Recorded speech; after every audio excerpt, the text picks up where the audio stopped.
한덕수 대통령 권한 대행과 관련해서도 정치권이 논란을 빚고 있습니다.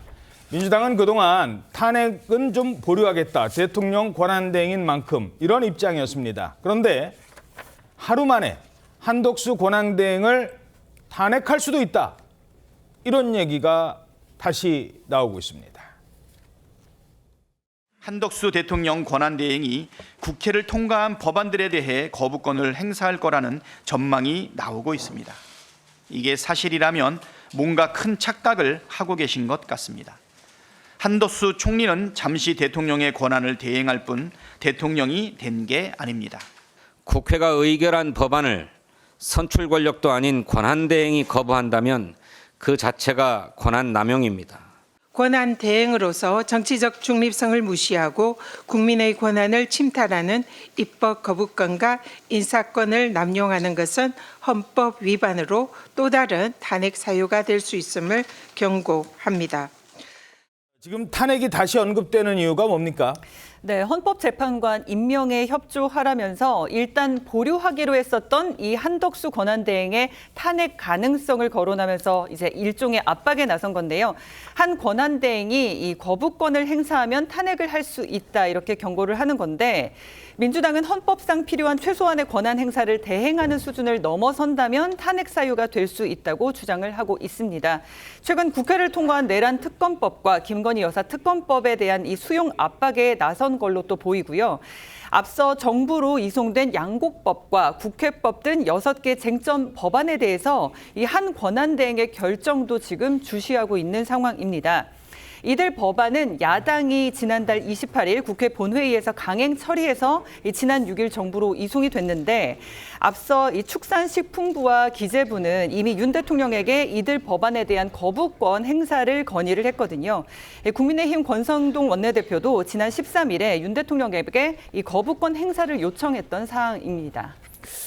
자, 민주당이 거부권을 행사하면은 탄핵할 수도 있다. 지금 이런 얘기를 하는 건데, 자, 그러니까 헌법재판관 3명 공석인 건 빨리 해야 되고, 그거는 해야 되고, 거부권은 하면 안 되고, 지금 이런 주장인 것 같아요. 그렇습니다. 이게 철저하게 민주당의 정파적 이익에 따라서 이거는 행사를 하고 이건 하지 마라 이제 그런 식으로 지금 압박을 하는 거죠. 만약에 지금 문제가 되는 거부권 행사하지 말라고 하는 법안이 뭐 내란 특검, 김건희 특검법, 그리고 양곡법, 그러니까 민주당에서 지금 강행 추진하는 그런 법안들에 대해서 거부권 행사하면 또 탄핵하겠다는 거 아닙니까? 만약에 한덕수 대행을 또 탄핵을 하게 되면은 그러면 헌법재판관은 또 늦어질 거 아니에요? 그렇습니다. 그러면은 이제 정지가 되고 그 사건도 또 헌재로 가게 되죠. 그러면은 이 권한대행의 또 후속으로 또 권한대행 아마 최상목 경제부총리가 될 텐데 다시 또 권한대행 절차를 밟게 됩니다. 그야말로 이건 거기서 무정부 상태를 빚게 하는 대혼란을 초래하는 일인데요. 지금 국무위원 수가 한두 명만 더 빠져도 국무회의 자체가 불가능할 수도 있다면서요? 그렇습니다. 국무회의가 지금 요건이 11명 이상이 돼야 되는데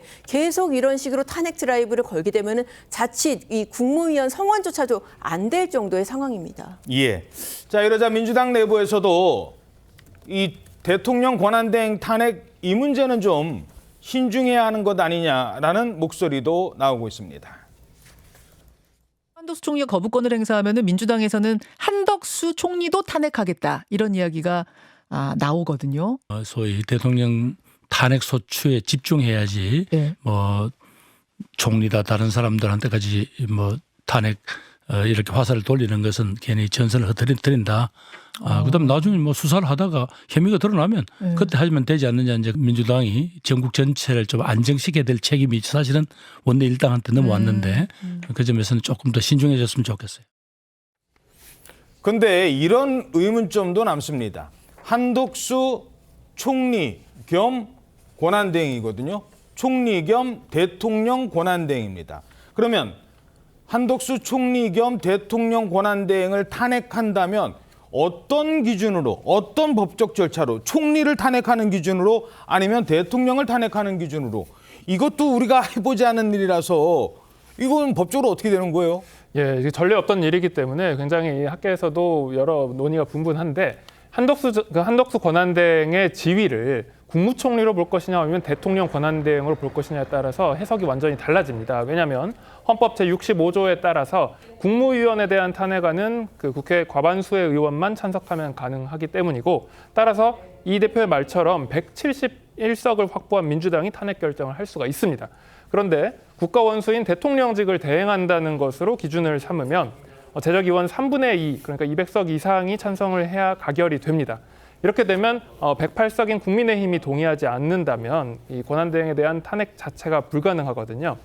여기에 대해서는 이제 학계에서는 탄핵은 의원 과반수로 가능하다는 의견이 다수고, 반면 이제 국회에서는 똑같은 대통령과 똑같은 기준을 적용받아야 한다는 주장이 강한데, 사실 이제 이 윤 대통령의 탄핵의 어떤 그 가장 큰 근거 중에 하나였던 전국 안정이나 사회 경제적 안정의 목적에 고려했을 때 계속 이렇게 국무위원에 대한 탄핵이 이루어진다면 굉장히 사회에 혼란이 있을 것 같다는 생각입니다.